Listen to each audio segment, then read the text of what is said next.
So we have been seeing about biasing circuits, and the main purpose of designing a biasing circuit is to ensure that the transistor works in the active region throughout the operation. Okay, so I told you in the last class we have so many biasing circuits, and we are going to derive the stability factors for all the biasing circuits. So stability factor, we have seen yesterday, we have three stability factors. One is S. S is given by the variation of IC with respect to IC naught. IC naught is your reverse saturation current. S dash and S double dash are variation of IC with respect to VBE, and S double dash is variation of IC with respect to beta. So why we are focusing on all these stability factors is because the temperature is going to play a vital role in the performance of your device. Because of temperature increase or decrease, these parameters VBE, beta and IC naught are going to affect IC.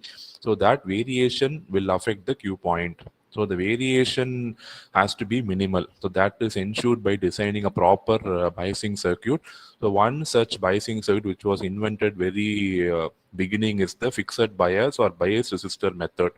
So this biasing circuit was the very first method of biasing which was introduced to BJTs. And as you know, we are more bothered about a common emitter amplifier. So we are going to see the biasing networks very specific to common emitter amplifier only.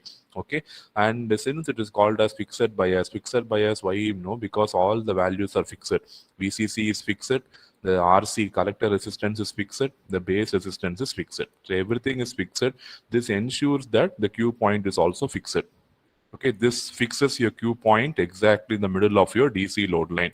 And the Q point coordinates will be the maximum value of IC divided by 2 and the maximum value of VCC divided by 2. That will be the Q point. So for designing this circuit, we need to know the values for the resistor RB and RC. Okay, so for that, we are going to apply the KVL equation in the base side and collector side, and we'll be designing the circuital elements. Okay, so first we'll apply the KVL equation at the base side. The base side means I'll be taking this path VCC, RB, VBE, ground. So I'm taking this path. In this path, I'm applying Kirchhoff's voltage law.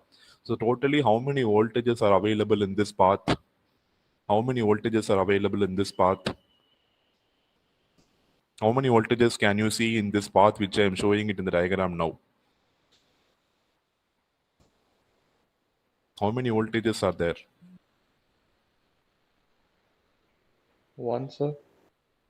Oh, what is that? VB. Only VB. Without VCC, will your transistor work? No, right? So it is Yes, sir. you have two voltage sources, VCC and VB, and I always told you this VB and VCE will be opposing VCC always. So effectively, the voltage in that path is VCC minus VBE. Is that right?